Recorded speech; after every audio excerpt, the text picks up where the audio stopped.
Hello guys, good morning. Welcome back to our channel Piki dot Tanmoy. কেমন আছো তোমরা সবাই? আশা করছি সকলে খুব ভালো আছো, আমিও খুব ভালো আছি। তো চলেছিল নতুন ব্লগ নিয়ে। দেখো ফার্স্টেই যেটা শুরু হচ্ছে, মামাম হচ্ছে মানে ওর মিমির সমস্ত মেকআপের জিনিস নিয়ে এভাবেই খেলা করছে ইদানিং। আর ওর যে কী ইন্টারেস্ট পায় জানি না, খেলনার জিনিস নিয়ে খেলতে চায় না, এই যে ওরও উৎপাতাং জিনিস যেগুলোর কোনো মানে হয় না, সেগুলো নিয়ে খেলতে বেশি পছন্দ করে, সেগুলোতে বেশি ইন্টারেস্ট পায়। তো আমার দিদি বলছিল যে ও বলে খেলতে দিচ্ছি, অন্য কেউ বলে খেলতে দিতাম না, কারণ আমার দিদি মেকআপের জিনিস নিয়ে ভীষণ পজিটিভ, মানে ওর জিনিসগুলো ও কিন্তু ধরতে দেয় না। তো তারপর দেখো কিভাবে ছুঁড়ে ছুঁড়ে ফেলছিল, আমি তাই ওকে জিজ্ঞেস করছিলাম তুমি কি করছো, দিয়ে ও না টুকটুক করে আবার সাড়াও দিচ্ছিল। তোমাদের সাথে তো শর্ট ভিডিও আমি শেয়ার করেছিলাম বোধহয়, বা যারা আমার হোয়াটসঅ্যাপে আছে তারা দেখেছো। দিয়ে তারপর দেখো বাইরে এই কদিন ওয়েদারটা এত পচা না, মানে কি বলবো, বৃষ্টি হয়ে যাচ্ছে, আর পুজোতেও তো এরকম বৃষ্টি হবে, আর দেখতেই পারছো তোমরা এখন মহালয়ার পর থেকে কেমন বৃষ্টি হচ্ছে। তো এগুলো কয়েকদিন আগের ভিডিও, মানে মহালয়ার 2-3 দিন আগের। তো তখন মা হচ্ছে ঘরটার সব ঝাড়া পোছা তো কমপ্লিট হয়ে গেছিলো। এই জানলাটা রিসেন্টলি যেহেতু খুলেছে, আর মাম্মাম যেহেতু সবসময় জানলার ওপর যায় বসে, তো এই জন্য মা সবসময় ওটা না ডেটল দিয়ে মুছে রাখে, কারণ বাচ্চা মানুষ তো ওই জন্য। তারপর আমি এই যে সকালবেলায় ফুল টুল আজকে আমি তুললাম, কারণ আজকে ভেবেছি পুজোটা আমি দিয়ে দেবো। ইদানিং আমি পুজোটা দিচ্ছি, কারণ প্রেগনেন্সিতে কী বলো তো, একদমই তো পুজো দিতে পারতাম না। আর ঠাকুরের কাছ থেকে মানে ঠাকুরের কাছে যত কানেক্টেড থাকা যায় ততই ভালো, মানে পুজো না দিলে না দেওয়াই হয় না, আমি দেখেছি। আর যখন দেওয়া হয় তখন কিন্তু দেওয়াই হয়। দিয়ে আমাদের এই কাঞ্চন ফুলটা দেখো, কত ছোট একটা গাছ এনেছিল মা, আর এখন এত বড় হয়ে গেছে, আর কতগুলো ফুল হয়। আর এই যে এখন আমি বাসনটা মেজে নেব। তো দিদি ব্লগটা নিয়েছিল আমি যখন করছিলাম, দিয়ে সকালবেলা না অনেক দিন বাদে মুড়ি দিয়ে নারকেল দিয়ে খেলাম। ছোটোবেলায় যেন খেতাম চিনি দিয়ে মুড়ি দিয়ে নারকেল দিয়ে।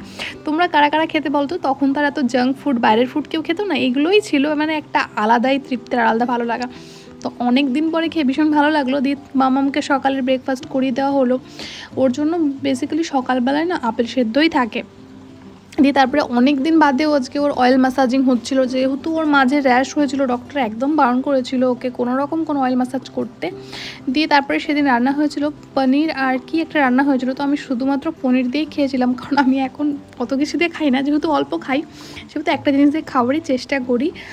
দেন দেখো একদম কারেন্ট ছিল না, তো আর এত গরম লাগছিল ঘরে, যে মা বাইরে এসে মামাকে পাখা দিয়ে হাওয়া দিচ্ছিল, কারণ ঘরের ভেতরে যেহেতু বেশিরভাগ টাইমেই জানলা দরজা বন্ধ থাকে, তো ঘরের ভেতরে একটা গ্যাস হয়ে যায়।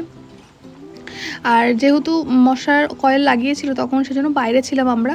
দিয়ে তারপরে দেখো মামামের আমি দুপুরে লাঞ্চটা রেডি করছিলাম, আপেল দিয়ে, মাখানা দিয়ে, সুজি দিয়ে, আর কিছু ড্রাই ফ্রুটস দিয়ে অ্যাড করে ভেজে গ্রেট করে ন্যানাপোড়ো দিয়ে এভাবে জল দিয়ে ফুটিয়ে। আর দেখতেই পারছো কতটা ডিফিকাল্টি হয়ে যায় মাঝে মাঝে ওকে খাওয়াতে, মানে এমনি সময় মাঝে মাঝে ওর মুডটা ভালো থাকে, আর এমনি সময় না কেমন করে খেতেই চায় না, তখন না বেশি একটা জোর করি না, যতটুকু খাই। এমনি তো আমি ওর জন্য যতটা খাবার বানাই, ও কখনোই সেটা ফিনিশ করে না, মানে বুঝতেই পারি না যে কতটুকু খাবার বানাবো। লাস্টে আমি খেয়ে নিই, দিয়ে ওকে খাওয়া দাওয়ার পরে ঘুম পাড়িয়ে দিলাম।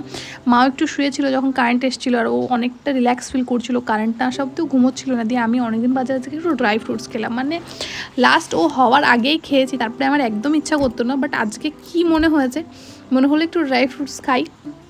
তো তারপরে দেখো এই যে এটা দেখা যায়, মাম্মামকে মা এই দুটো জামা এনে দিয়েছে, একটা তো পরেছিল দেখলে, আর একটা এটা।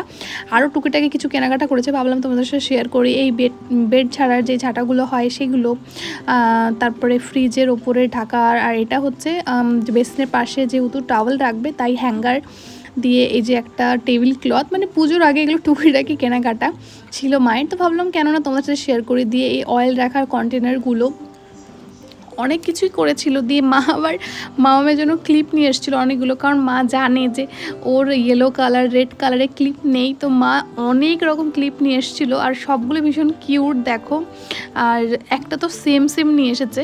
আর এই দেখো এখানে পাপোশ, অনেক রকম পাপোশ নিয়ে এসেছিলো, কারণ পাপোশটাও আমাদের বাড়িতে অনেক দিন কেনা হয়েছিল না, তো যখন মা নেয় না অনেকগুলো একসাথে নিয়ে নেয়, কারণ ঘুরিয়ে ফিরিয়ে এদিক ওদিকে, আর অনেক যেহেতু 3টে ঘর, ডাইনিং সব জায়গায় দেওয়া থাকে ওই জন্য। আর এই দুটো বেডরুমের জন্য নিয়েছিল, এই দুটো কিন্তু ভীষণ সুন্দর লাগছিল। দিয়ে তারপরে দেখো মাম্মাম আর আমি কি করছি, ও দেখো কীরকম এক্সপ্রেশন দেবে, ও কিন্তু ক্যামেরা অন করে বুঝতে পারে যে আমার মা ক্যামেরা অন করেছে। তো ঘুমটুম থেকে উঠে না ওর মেন আবদার থাকে ওর দিদুনের কাছে যাতে বাইরে নিয়ে যায়, আর এত সুন্দর করে বোঝায়। তো মা বললো ওকে একটু রেডি করে দিতে, ওকে নিয়ে একটু বেরোবে, মানে বেশিরভাগ দিনই বৃষ্টি বৃষ্টি না হলে মা ওকে নিয়ে পাড়ায় বেরোয়। আর যেদিন বৃষ্টি হয় আমাদের এই রাস্তায় এত অ্যালগি জমে না, এত পরিমাণে স্লিপ হয়েছে, মা আর সাহস পায় না যে ওকে নিয়ে বেরোবে। আর বৃষ্টির কাদা হলে বুঝতেই পারছো কী পরিমাণে মশা হয় বাইরে, তো ওই জন্য। তারপর দেখো যে রেডি করে দেওয়ার পরে ওর কত খুশি হচ্ছে, আরও ম্যাচিং ম্যাচিং ক্লিপও পড়েছে যেটা দিদুন এনে দিয়েছে। তো এখন ও বেরোবে, তাই দেখো টাটা দিচ্ছে আমাকে আগের থেকে, আর এত সুন্দর করে টাটা করা শিখেছে, আয় আয় বলা শিখেছে, টাটা করা শিখেছে, টুকি করা শিখেছে। এই ছোট ছোট জিনিসগুলো দেখে এত কিউট লাগে যে সত্যি মানে মাঝে মাঝে ভাবি যে মানে কদিন আগে কত ছোট ছিল, এই ওকে নার্সিংহোম থেকে নিয়ে আসলাম মনে হচ্ছে ওই দিন, আর এখন কত কিছু শিখে গেছে, এখন কত কিছু বোঝে, মানে যেটা ওকে করতে বলা হয় যদি বলি টাটা মাম্মাম টাটা, তাহলে ও সাথে সাথে সেটা দেখায়। আর ভীষণই ভালো লাগে, বিশ্বাস করো, মানে আমি এক্সপ্রেস করতে পারবো না ওয়ার্ড দিয়ে যে এটা কতটা ভালো লাগে একটা মা হিসেবে। তো তারপরে এই যে দেখতেই পারছো মা ওকে এরকম একটা হাত পাখা নিয়ে হাওয়া দিতে দিতে নিয়ে যায় যাতে ওর গরম না লাগে। দিয়ে অনেক দিন বাদে আজকে নেল পলিশ পরলাম, মনে হয় লাস্ট 2-3 মাস আগে নেল পলিশ পরেছি, পরা হয়ে ওঠে না, কারণ মামামকে নিয়ে পরে কি করব, কোথাও যাই না কিছু না। তো এই নেল পলিশ দুটো নতুন নিয়ে এসেছিলো দিদি, আগের দিন বাজারে গেছিলো, তো ভাবলাম এই দুটো পরি, কারণ অনেক দিন নেল পলিশ পরা হয় না, তো পরেছিলাম, দেখো কেমন লাগছে। আর আমার এই একটা আঙুলে একটু অন্যরকম কালার পরতে ভালো লাগে, জানি না কেন, ছোটোবেলার থেকে এটা অভ্যাস, দিয়ে পায়েও নেল পলিশটা পরে নিলাম। এটা পিঙ্ক কালার, কিন্তু জানি না কেন দেখতে রেড লাগছে। আর এই যে ঘুরে আসার পরে আমার মামামকে দেখে মনে হবে কি ও মনে হয় বাইরে থেকে অক্সিজেন নিয়ে আসলো, মানে এত হ্যাপি হয়ে যায়। দিয়ে দেখো তাই তাই করতে বলছি, দিয়ে তাই তাই করছে। এই ভিডিওটা যখন নেওয়া তখন না ও হাতটা ফাঁকা করে তাই তাই দিতে পারতো না, দুটো হাত একসাথে মিশিয়ে মিশিয়ে দিত, বাট সেটা ভীষণ কিউট লাগতো। এখন তবুও একটু হাতটা ফাঁকা করে করে তাই তাই দেয়, যেটাও অনেক বেশি ভালো লাগে। আর এখন তো ও অনেকটা হাঁটাও শিখে গেছে, তো এখন এই যে ওকে খালি গায়ে রেখেছি যাতে ওর গরম না লাগে। তো এই যে দেখতে পাচ্ছ এখন ওর মিমির সাথে খেলা করছে, মিমি যা করছে ও সেটাই করছে, ও দেখে দেখে ভীষণ কপি করতে পারে। যেমন ওই পেছনে আলনাটা দেখছে, ওটাতে যে স্লাইডিং কাচের কাচ রয়েছে, সেখানে শাড়ি বার করে, তো ও সবাইকে দেখে ওখান থেকে শাড়ি বার করতে, তো ও না ট্রাই করে যে কীভাবে ওভাবে আমরা বার করি, সেরকম স্লাইডিংভাবে বের করার চেষ্টা করে। তো আমাদের সাথে একদিন না ট্রাই করবো, মানে ভিডিও শেয়ার করা যদি নিতে পারি। আসলে বেবিরা কী বলো তো, কোনো কিছু ক্যাপচার করতে গেলে সেটা আর করতে চায় না।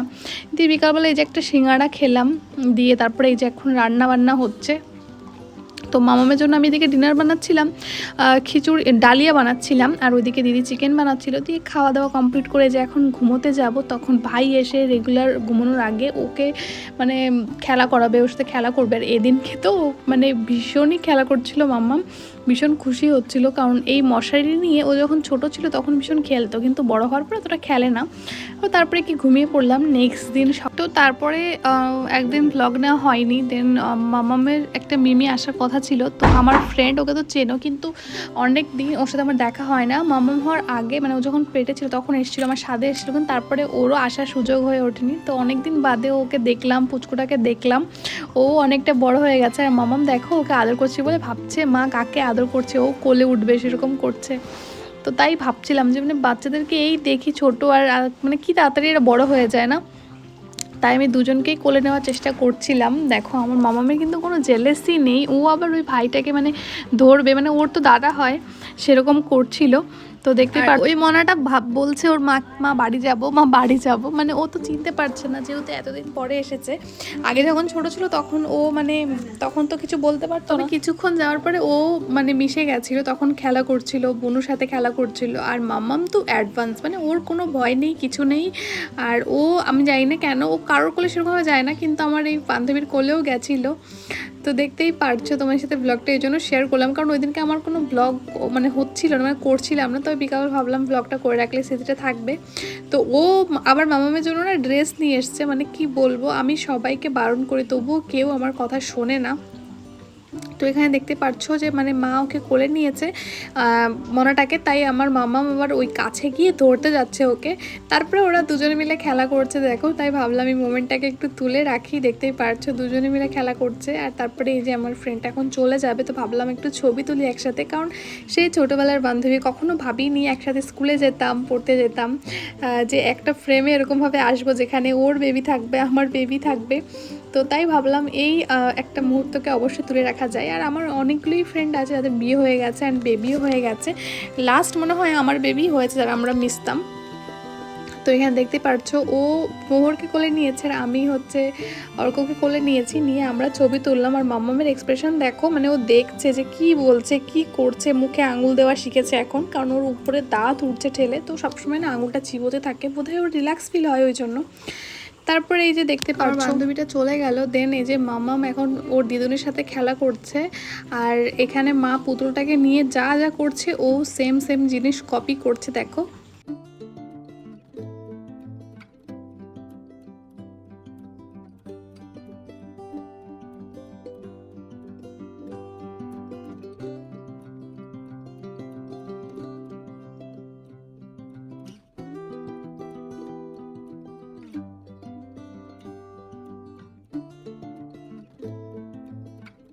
মাম্মাম পুতুল নিয়ে খেলতে যেরকম পছন্দ করে, ও কিন্তু ওর প্রত্যেকটা পুতুলের নামও জানে, মানে 10-12টা পুতুলের নাম কিন্তু জানে, বললে কিন্তু আবার সেদিকে তাকায়। তারপরে ভাই হচ্ছে একটু এসির নেটটা ক্লিন করছিল, কারণ ওখানে ধুলো জমে যায়। আর মা ওকে দেখো এভাবে হাঁটিয়ে নিয়ে বেড়ায়, ওর ন্যাচারাল ওয়াকার, কারণ বেবি ওয়াকার তো মানে ইউজ করা একদমই ভালো নয়। আমাকে ডক্টর একদম স্ট্রিক্টলি বারণ করেছিল, বলেছিল পড়বে ঠিক আছে, তবে ওকে ওগুলো কিনে দেবে না, ইভেন কাউরি ইউজ করা উচিত না। তাই জন্য আমি ওর জন্য কিনিনি। আর সত্যি কথাই ও কিন্তু যখন পড়ে যায় তখন আবার ঠিক পরের স্টেপ ফেলার সময় বুঝে শুনে ফেলে, যে যেভাবে ফেললেও পড়বে না। আর এভাবে মা ওকে হাঁটাতে হাঁটাতে অনেকটা শিখে ফেলেছে হাঁটা। এই কি মাঝে মাঝে সাপোর্ট নিয়ে হাঁটে, যখন ওর মুড হয় ঠিকঠাক হাঁটে, না যখন মুড হয় না তখন হাঁটে না, কারণ তোমার সাথে তো আমি ভিডিও শেয়ার করি, তোমরা দেখেছোই। তারপরে এই যে আমার ভাই নিয়ে ওর সাথে ওকে খেলছিল, ও ঝুড়িতে বসাচ্ছিল, তাহলে ও চুপ থাকে। আর এই দেখো এই সুন্দর ড্রেসটা নিয়ে এসেছিলো ওর মিমি, ভীষণ কিউট লাগছে কিন্তু ওর ড্রেসটা দেখো। দিয়ে তারপরে এই যে একটুখানি মিষ্টি সিঙ্গাড়া এগুলো খেলাম, অতগুলো কিন্তু খাইনি আমি, সবার জন্য নিয়ে এসেছিলাম এক প্লেটে। দিয়ে তারপরে হচ্ছে মা রাত্রে বানাচ্ছিল এই যে লুচি আর সাথে সুজি, ওটা ছিল আমাদের ডিনার। দিয়ে মামামকে কোলে নিয়ে দিদি খাচ্ছিল, মাম্মাম হাঁ করে তাকিয়ে আছে মিমি কি খাচ্ছে, তাই আবার দিদি আবার ওর মুখে একটু দিল, কারণ বাচ্চাদের একটু ময়দা খাওয়ানো একদমই ঠিক নয়, জানোই ময়দা কতটা আনহাইজেনিক। তো চলো দেখা হবে নেক্সট ভিডিওতে, আজকে ব্লগটাই অবধি।